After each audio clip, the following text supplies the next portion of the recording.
হলিউডের নতুন cinema Oppenheimer নিয়ে চলছে তুমুল আলোচনা। দ্বিতীয় বিশ্বযুদ্ধের মোড় ঘুরিয়ে দেয়া পারমাণবিক বোমার জনক হিসেবে পরিচিত পদার্থবিজ্ঞানী রবার্ট ওপেনহাইমারের জীবনী নিয়ে নির্মাণ করা হয়েছে সিনেমাটি, আর সে কারণেই এই বিজ্ঞানীকে নিয়ে তৈরি হয়েছে নতুন করে আগ্রহ।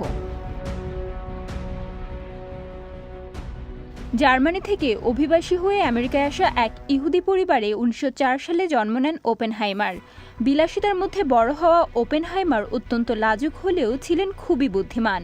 খেলাধুলায় কোনো আগ্রহ না থাকলেও মাত্র ৯ বছর বয়সে তিনি গ্রিক ও লাতিন দর্শন পড়েছিলেন, আর আগ্রহী ছিলেন খনিজ পদার্থে।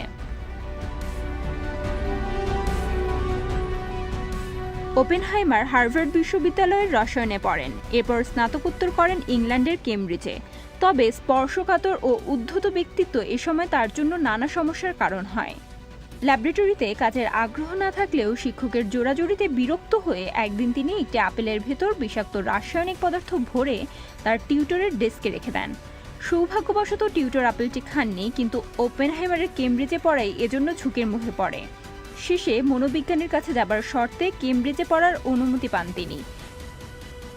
পরের বছর এক বন্ধু তার বান্ধবীর কাছে প্রেম নিবেদন করলে তাকে শ্বাসরোধ করে মারার চেষ্টা করেন ওপেনহাইমার। মনোচিকিৎসকরা তাকে যে মানসিক সুস্থতা দিতে পারেনি তা তিনি পরবর্তীকালে পেয়েছিলেন সাহিত্য থেকে, এমনটাই মনে করেন তার জীবনীকাররা। এ সময় থেকে দার্শনিক ও আধ্যাত্মিক বই পড়া তার সারা জীবনের অভ্যেস হয়ে দাঁড়ায়। ১৯৪০ সালে জীববিজ্ঞানী ক্যাথরিন কিটি হ্যারিসনকে বিয়ে করেন ওপেনহাইমার। পরমাণু অস্ত্রের হুমকি সম্পর্কে রাজনীতিবিদদের আগে বিজ্ঞানীরাই সচেতন হয়েছিলেন।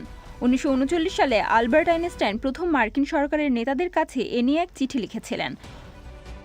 প্রথম যখন বোমা তৈরির প্রকল্পের প্রধান বিজ্ঞানী হিসেবে ওপেনহাইমারের নাম প্রস্তাব করা হয়, তখন বেশ কিছু আপত্তি উঠেছিল, কিন্তু তার জ্ঞান, বিশ্বস্ততা ও উচ্চাভিলাষের কারণে ম্যানহাটান প্রকল্পের সামরিক নেতা জেনারেল লেসলি গ্রোভস তাকে নেবার পক্ষেই মত দেন।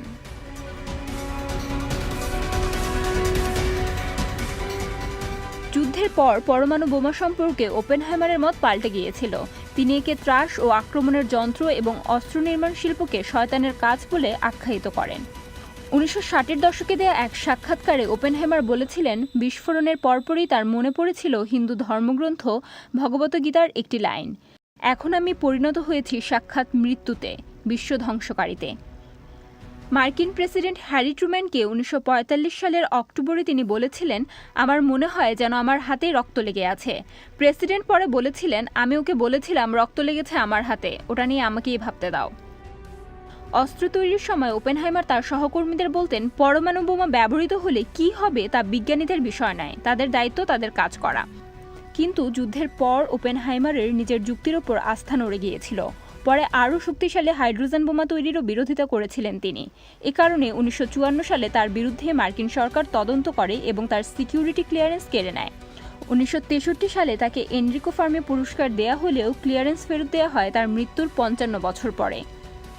ওপেনহাইমার তার বাকি জীবনে একদিকে তার কাজ নিয়ে গর্ব, অন্যদিকের পরিণাম নিয়ে অপরাধ বোধে ভুগেছেন। তরুণ বয়স থেকেই অত্যধিক ধূমপান করতেন ওপেনহাইমার। এ কারণে তার কয়েক দফা যক্ষ্মা হয়। ১৯৬৭ সালে তিনি গলার ক্যান্সারে মারা যান।